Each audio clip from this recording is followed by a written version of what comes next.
Crime तक पर सुनिए भूत की आवाज।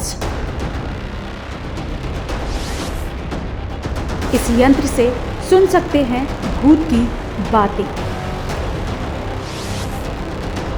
भूत की भयानक आवाज और खतरे में पड़ी जान। ये झूठ नहीं, हकीकत है। एक ऐसा खौफनाक सच जिससे सामना होगा तो आपके भी रोंगटे खड़े हो जाएंगे। भूत प्रेत और पिशाचों से आपकी बात होगी, वो आपके सामने खड़े होंगे। यूरोप के लोगों ने आत्माओं को बुलाने और उनसे बात करने का वैज्ञानिक रास्ता निकाला है। इस खबर में 100% सच्चाई है।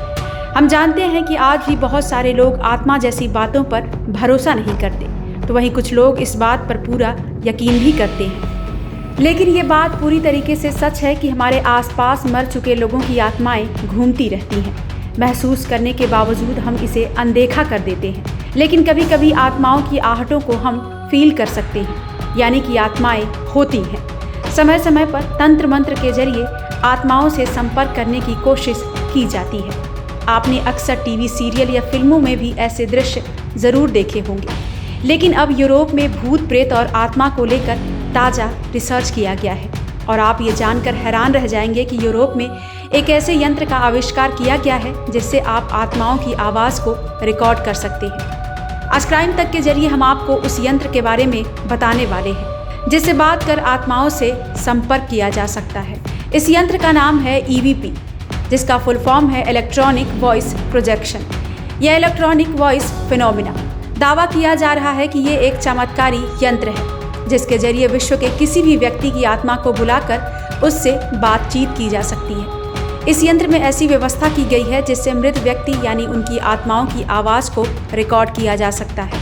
इस यंत्र को लेकर यूरोप के लोगों का कहना है कि EVP यंत्र के जरिए Hitler, Stalin, Mussolini, Abraham Lincoln, James Watt, Shakespeare जैसी जानी मानी हस्तियों की आत्माओं को बुलाकर पहले ही उनसे बातचीत की गई है और उनकी बातचीत को रिकॉर्ड भी किया गया है।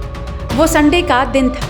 इस भूत प्रेत को बुलाने वाली मशीन EVP की सच्चाई देखने के लिए यूरोप के कई वैज्ञानिक मौजूद थे।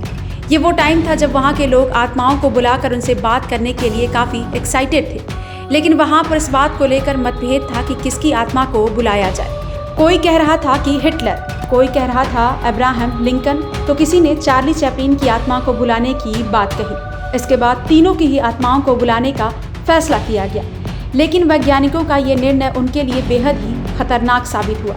जब उस इलेक्ट्रॉनिक वॉइस प्रोजेक्शन से इन तीनों व्यक्तियों की आत्मा को बुलाया गया तो कई नाम बोले जाने की वजह से कोई भी नाम साफ तौर पर सुनाई नहीं दिया। अब तो ऐसा लगा मानो वहाँ पर भूचाल आ गया हो, क्योंकि 3 आत्माओं की जगह ना जाने वहाँ पर किस किस देश से कौन कौन सी आत्माएं उपस्थित हो चुकी थी जो चीख चिल्ला रही थी।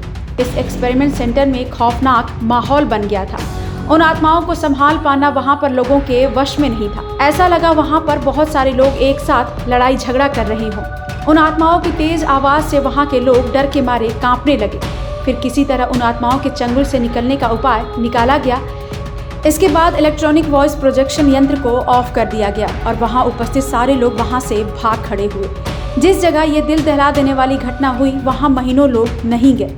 धीरे धीरे ये मामला शांत हुआ, लेकिन इस बात से वहाँ के लोगों को इस बात पर यकीन हो गया कि अगर इस यंत्र का गलत उपयोग किया तो मौत को दावत देने के बराबर है। तो वहीं इस यंत्र का कारनामा देखने वाले लोगों का कहना है कि सच में इस यंत्र से किसी आत्मा को बुलाया जा सकता है, इस पर उन्हें शक है। तो कुछ लोगों का कहना है कि EVP यंत्र से आत्माओं को बुलाया तो जा सकता है, लेकिन ये आत्मा किसकी है ये कहना मुश्किल है। यानी कि वास्तव में जिसकी आत्मा को बुलाया गया है हो सकता है कि ये आत्मा किसी और की भी हो या शायद किसी किस्म का फ्रॉड हो। जिन व्यक्तियों ने इस यंत्र के जरिए आत्मा की रिकॉर्डिंग सुनी है वो कहते हैं कि उन आत्माओं की आवाज़ साफ सुनाई नहीं देती, केवल कुछ फुसफुसाहट सी आवाज़ आती है। अब सच कुछ भी हो, लेकिन तंत्र मंत्र के अलावा किसी वैज्ञानिक तरीके से आत्मा को बुलाने के इस यंत्र के आविष्कार के बाद विज्ञान की दुनिया में तहलका मचना तो तय है। ब्यूरो रिपोर्ट, क्राइम तक।